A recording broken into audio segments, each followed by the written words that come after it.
Also, you know, in addition to showing solidarity with other unions, which was a very natural thing to do, my grandfather knew that he also had to show solidarity with other causes, including the cause of the gay and lesbian community. Now, I can't actually pinpoint when exactly he or the other UFW people started collaborating with the LGBT community. I just know that growing up, that it's always been present in our lives. I grew up near San Jose, California, so my grandfather was invited to attend different marches and rallies for the gay and lesbian community in San Francisco. He would come and pick up my sister Teresa and I, and we would go join him.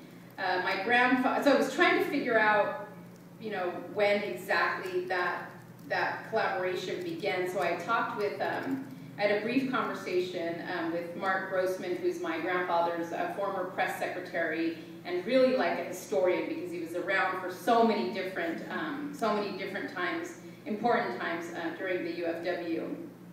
He tells me that it was really in San Francisco that Harvey Milk really went to bat for the United Farm Workers on so many of our different boycotts, whether it was the grape boycott, the lettuce boycott, and in turn that my grandfather did the same for many LGBT issues. He said that my grandfather was a vocal opponent of the Briggs Initiative. And I got this statement from Mark that I just wanted to read to everybody because I think it's important coming from somebody that was around back then. So Mark says, "This was not a position that was popular," said Grossman, referring to Chavez's support for LGBT equality. But César didn't care about what was unpopular. He came out strong against the Vietnam War, something most other labor organizations wouldn't do. He believed you couldn't lead by following the crowd. Grossman shares the anecdote of a young aide who had left Chavez to move to San Francisco and who later came out. Chavez came to San Francisco for a labor rally and went to a gay pride parade. The aide recognized him and said, "I'm surprised to see you here," and Chavez replied, baffled, "Why would you be surprised?" He would say, "How can you be for equal rights for your own people if you're not for equal rights for other people?"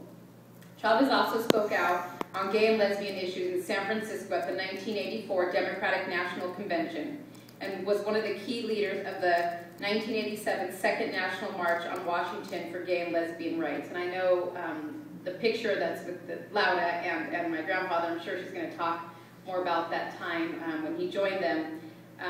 He not only spoke at the march, but he also walked the entire route. As the first organizer to apply the boycott tactic to a labor issue, Chavez understood the importance of including everyone possible in his coalitions, and that included lesbian, gay, bisexual, and transgender people. "You couldn't have a strike just in the fields," Grossman said. Chavez transferred that fight from the fields to the cities, and in the cities he forged a broad-based coalition of consumers, churchgoers, students, rabbis, to get 17 million consumers to boycott grapes. You needed everybody. So that was sort of my grandfather's, when he first was involved. Now, I like to tell people that my introduction to the issue of marriage equality came from a former senator named Carol Migden out of California. I was working for the United Farm Workers back then, and going about my business, trying to get different legislators to support whatever UFW bills legislation that we had up. And I was called to Senator Migden's office. So those of you who are from California aren't familiar with her. She's a pretty intimidating woman, very strong woman, right? very strong woman. And so she calls me to her office, and I never really had one-on-ones with legislators because I was just a staff person, so I never really met with these folks. And so she calls me into her office, and we're sitting across from the table, and she has some paper, a report, and she pushes the report over to me. She goes, "Look at this. What do you see right here?" And I don't know how to read this report. I'm like, oh. And she says, "Look at this report. This says that when Latinos are polled on the issue of marriage equality, we are not where we need to be in California." And she says, "What are you going to do about it?" It's like, And so she says, she's like, "It's your responsibility to remind people. There's people that march, every year for your grandfather. They celebrate his holiday. They've made him into this angelic, iconic, non-controversial figure. You need to go out there and you need to remind people that your grandfather would be supportive of this issue if he were alive today, because he always supported our community." So I was like, okay, how am I going to do that? So then she comes up with the idea that, I think we were about 3 weeks away from Cinco de Mayo then. So she says, you know what we're going to do? On Cinco de Mayo, you are going to perform commitment ceremonies for Latino, gay, and lesbian couples, and we will feed the story to the to the LA Times, and we are going to remind, remind the Latino community of the past support of César Chávez for the gay community and how he would be on this issue. And so I agreed to do it. So the event was going to take place in Sacramento. So the night before the ceremony, I was staying at one of my mom's cousins, a supporter's house, right?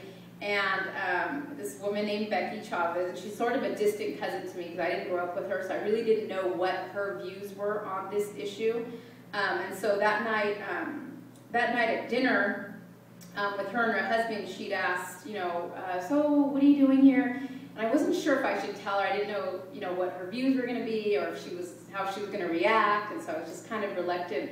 And she looks at me and she says, oh my gosh, like, what's wrong? Like, what are you doing here? Is it something bad, she said. And then I said, well, she could tell I was like hesitating, and I said, you know what, this is what it's about. It's about educating people, it's about being out there, it's about, informing people, even when it's a tough conversation. So then I tell her, oh, we're going to perform these commitment ceremonies for gay and lesbian couples, this, and she puts her hand over our eye. She goes, oh, mija, thank God. I thought you were going to say you're turning into a Republican or something. Sorry if there's any Republicans here, but I'm just a big Democratic fan. So I said, no. So her family ended up joining us the following day at the commitment ceremonies. So we did the ceremonies, and I was not prepared for, I knew that there would be a little bit of some backlash, but I wasn't prepared for just the sort of backlash that was going to come, especially from the Catholic Church, and especially from some local priests in the Pasadena area that wanted, come to my office, we had to talk about this. There was people that, accused me of lying, and that's not who my grandfather was because he was so strong with his Catholicism, and so and for all those that we got, I will say that we got more letters of support from Latino LGBT folks just saying thank you, I boycotted grapes, thank you for reminding people about this issue. So that was sort of how I personally got involved, and since then I've had the opportunity to work with other LGBT organizations, with New Jersey Equality, with Maryland Equality, attending their annual brunch, and then with Basic Rights Oregon, and more recently on the No on A Prop 8 campaign. And I really see this work just really continuing what my grandfather started. And I know there's still some non-LGBT organizations who, when they invite me to come speak, they'll look at my bio, and in my bio it just talks about the board that I sit on, Freedom to Marry. It talks about my work with the LGBT community, and they'll get kind of sneaky and they'll pull it out of my bio so that when the person that's reading it, they don't have to say anything about it. Or I've had people be very open and say, can you not talk about the gay stuff here at the event? And I always agree not to, but of course when I get up there I always do, because I think it's so hard.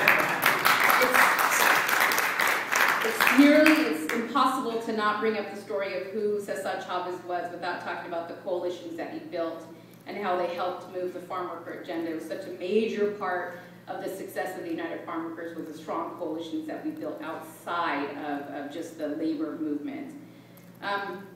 So today, as you know, April 23rd, it's actually the 19th, 19 years ago, we got the call that my grandfather had passed away. He died at the home of a farm worker family in Arizona.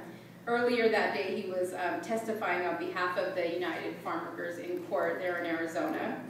And several days later, 50,000 people came to pay their respects to him. And he was buried, as farm workers are, in a simple pine casket. He literally worked until the very day that he died for the rights of farm workers. And he always used to say that he would not have worked a day in his life if he knew this movement would not go on without him. So today, the United Farm Workers Union remains a strong voice for farm workers and the Latino community. And they continue to build on the coalitions and relationships that César Chávez and Dolores Huerta began so many years ago with the LGBT community. The UFW was proud to stand against Proposition 8. Helen Chavez, my grandmother, did print commercials expressing her support for gay marriage. And more recently, On the other side, more recently, we were in tough battle with Gallo Vineyards over a labor contract. It was brought to our attention that more Gallo wine is sold in San Francisco than any other place. So who did we reach out to for support? It was Equality California and other LGBT groups who joined us at the demonstrations. Their members made phone calls and blasted emails and contributed to our campaign. So as the UFW gets set to celebrate their 50th year anniversary next month, I know that they would like to thank the LGBT community for the years of support that you've given to this movement.